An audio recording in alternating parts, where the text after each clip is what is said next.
नमस्कार, मीडिया जाग के लिए मैं हूं आशीष पाराशर और आज बात करेंगे उस विषय पे जो देश का सबसे बड़ा विषय है, यानी कि एक भारत रत्न स्वर का किला लता मंगेशकर का शांत हो जाना। ये शांत होना सिर्फ उनका अकेले का विषय नहीं है, बल्कि ये देश की आवाज़ थी जो आज शांत हो गई।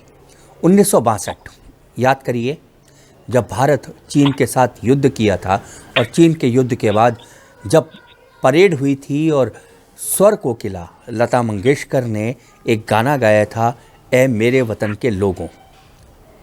सिर्फ देश के प्रधानमंत्री ही नहीं, बल्कि पूरा देश रो दिया था इस पूरे गाने पर। यानी कि कुल मिलाकर उसके बाद से लेके आज तक देश की भावना हो, देश का प्रेम हो, देश की आवाज़ हो, देश की कोई भी बात हो, लता मंगेशकर तब से लेके आज तक, यानी आज 70 साल का सफ़र, 80 साल का सफ़र अगर हम कहें तो ये बहुत बड़ा सफ़र होता है एक संगीत के लिए।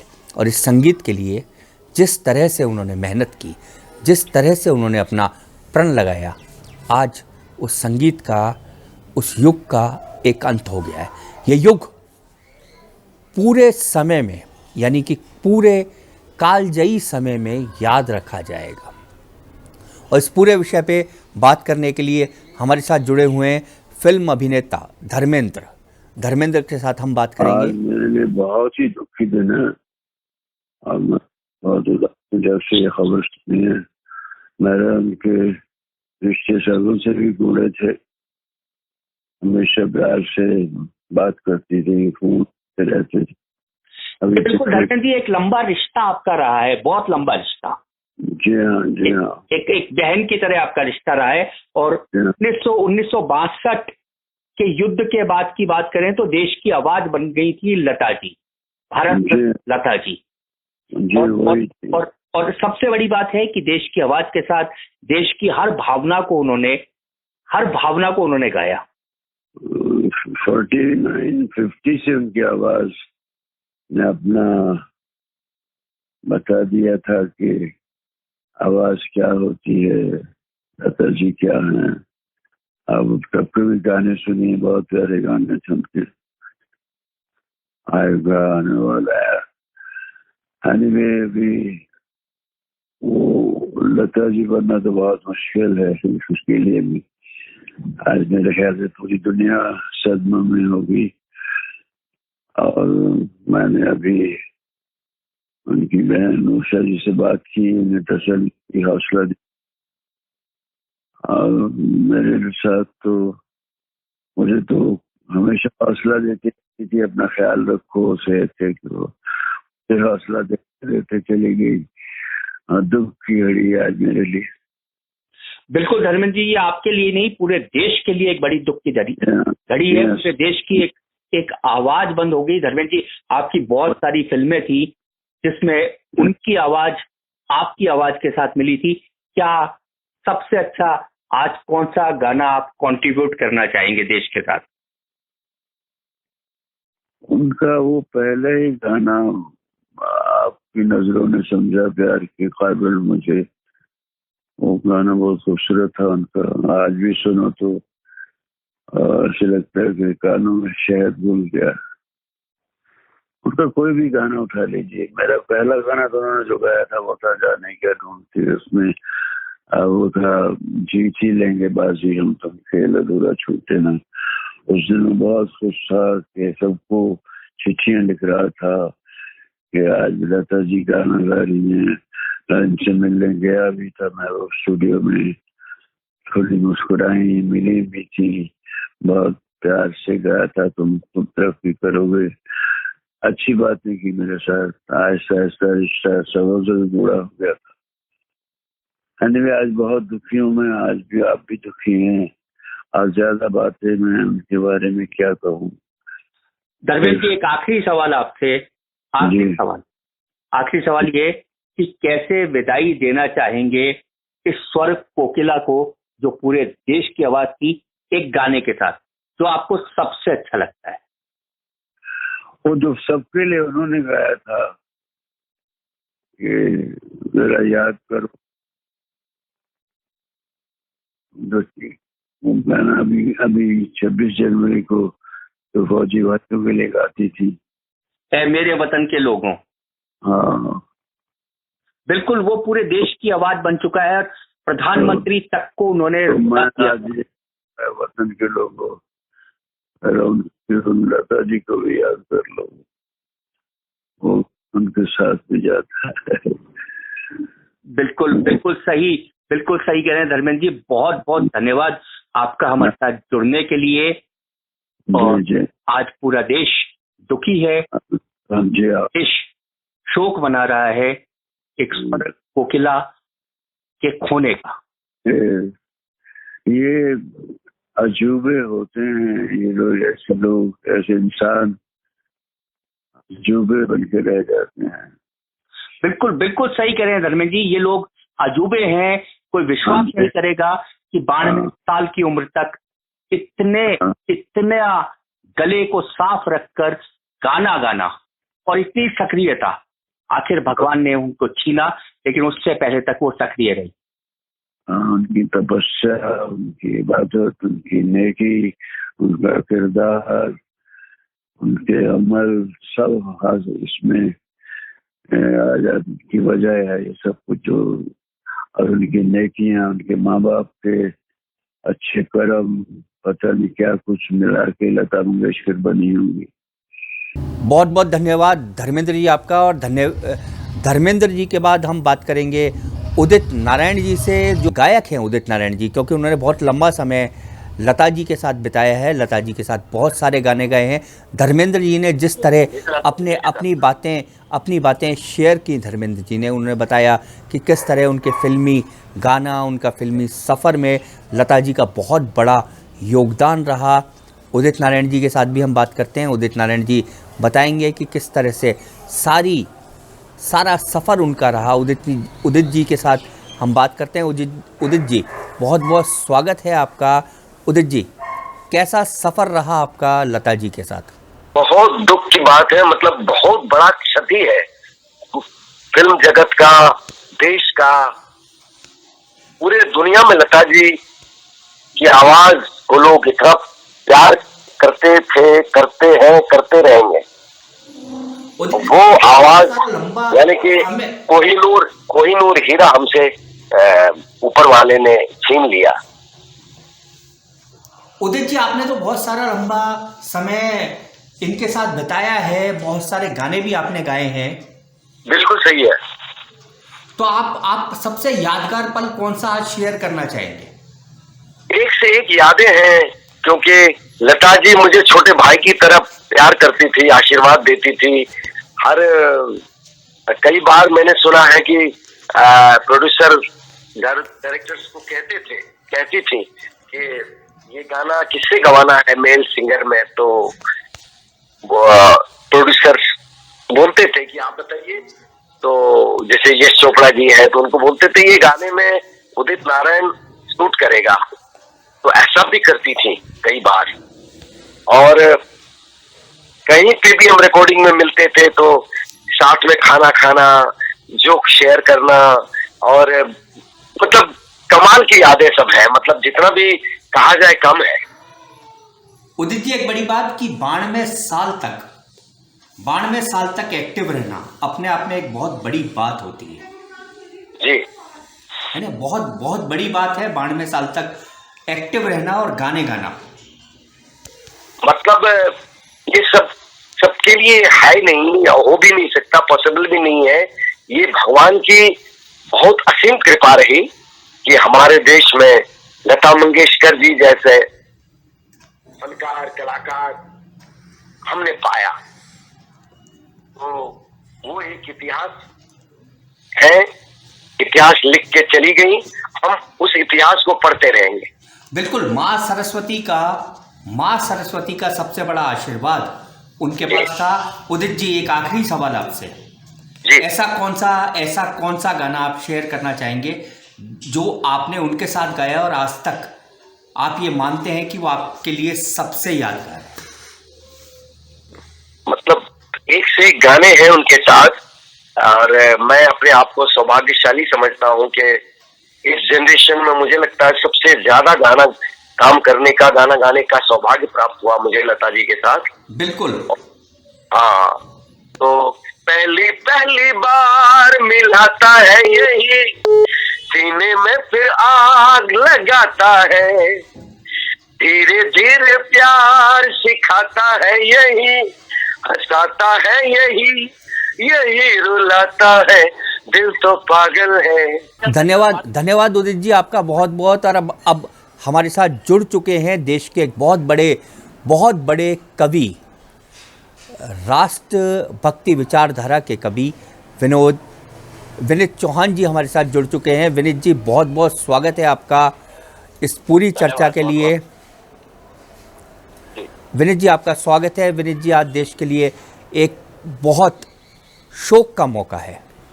आशिफ भाई, एक गाना बहुत पहले हम सुना करते थे कि मुझसे बेहतर कहने वाले, तुमसे बेहतर सुनने वाले, फिर से आएंगे नगमों की कलियां चुनने वाले, साहिब साहब का लिखा गीत था।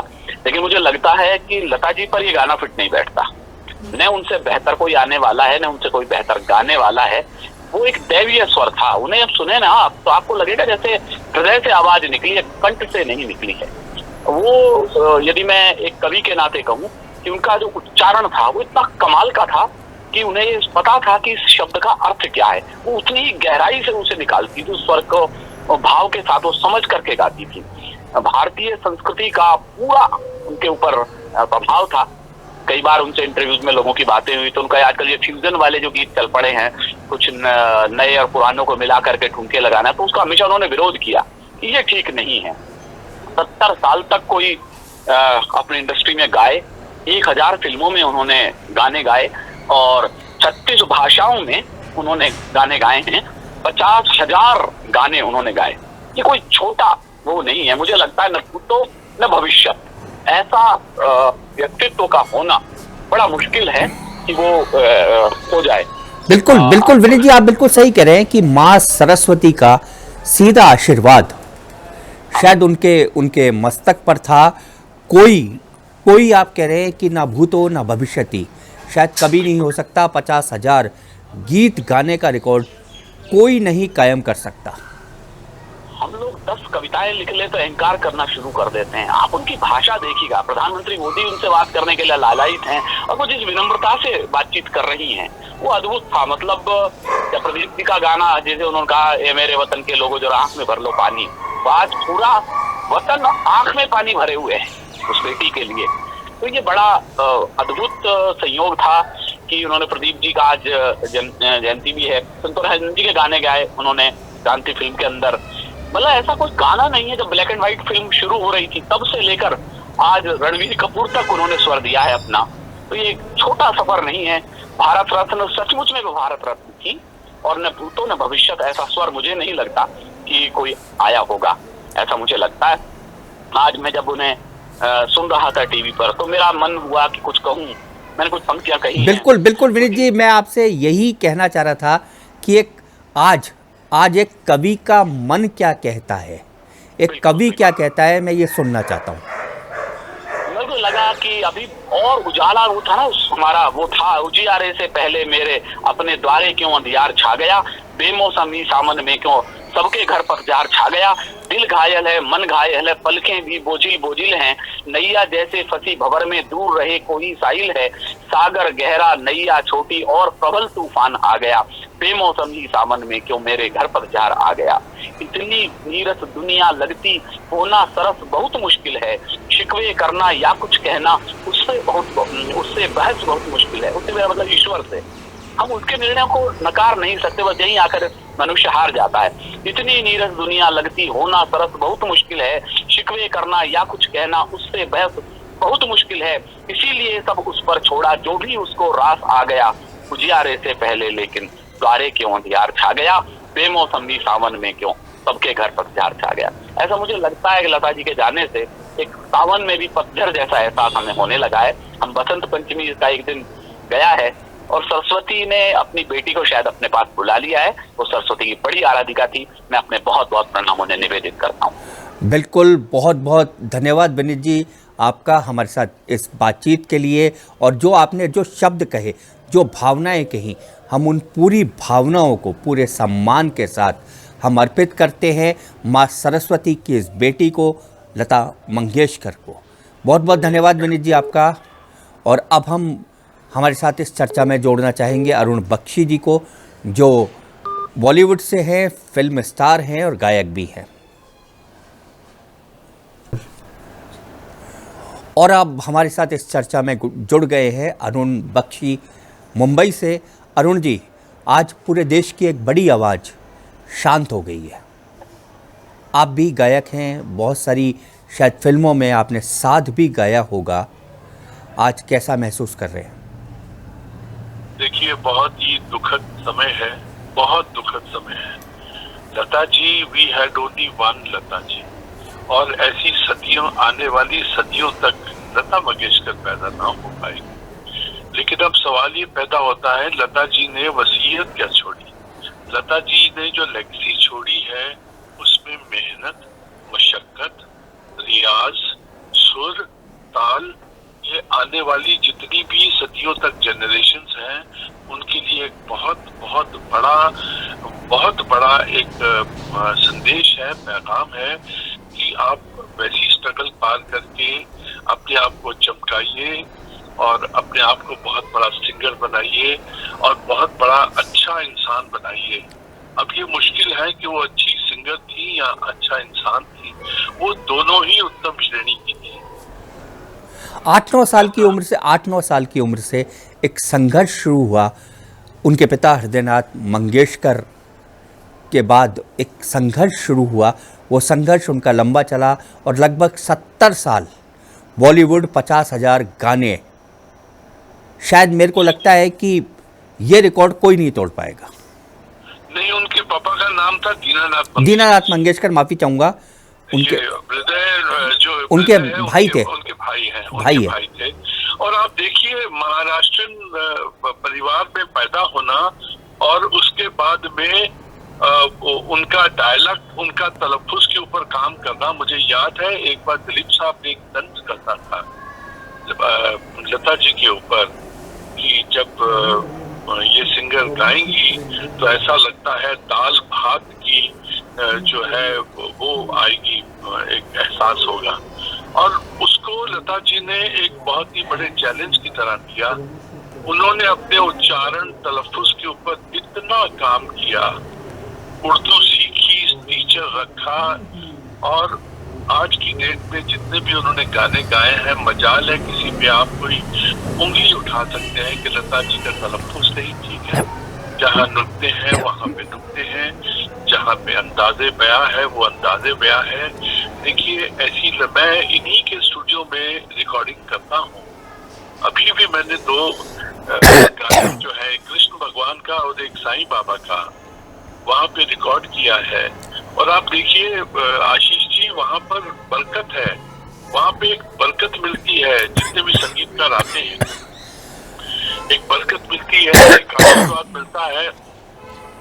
और गायन की तो हमारी सरस्वती माँ थी सर। बिल्कुल बिल्कुल। मैं आपसे एक और आखिरी सवाल यहाँ पर पूछना चाहूँगा अरुण जी। उनसे जुड़ी कोई बेहतरीन याद, कोई बेहतरीन किस्सा, कोई बेहतरीन चर्चा आपके पास हो तो बताइए।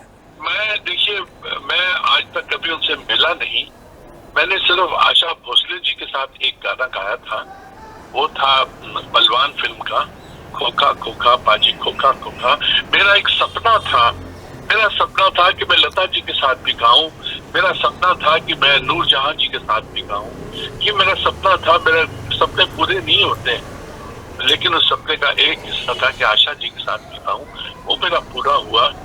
और मैं भी एक आम आदमी, एक आम म्यूजिशियन, एक आम गायक की तरह मैं उनकी तरफ देखता था और लगता था कि एहसास है, बड़ी बहन का आशीर्वाद हमारे सर पे है। हमारे बड़े पापा, बड़े भाई दिलीप साहब, जब वो थे, बीमार थे, तो एहसास था कि बड़ा भाई है।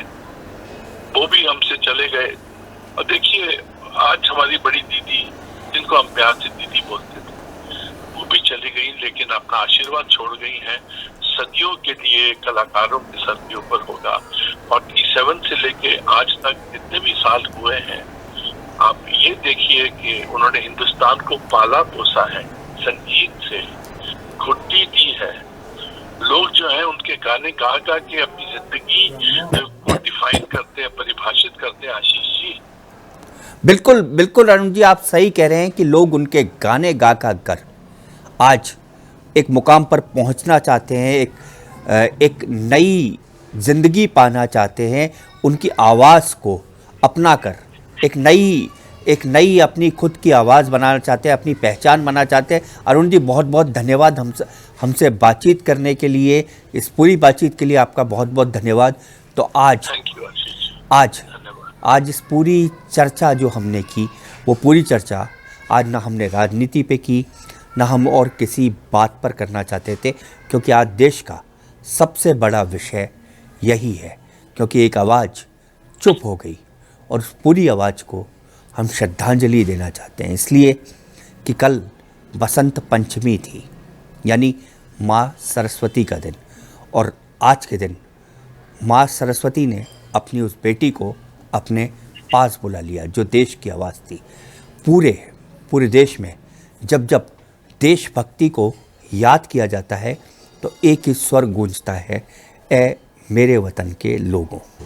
सदियों तक ये याद रखा जाएगा, ये गाना गाया जाएगा। मैं हूँ आशीष पाराशर, मीडिया ज़ाक के लिए। प्लीज़ मेरे चैनल को लाइक कीजिए, सब्सक्राइब कीजिए, पास में बेल आइकन का बटन है उसको दबाकर, और प्लीज़ शेयर भी कीजिए जितने ज़्यादा से ज़्यादा लोगों को हो। धन्यवाद।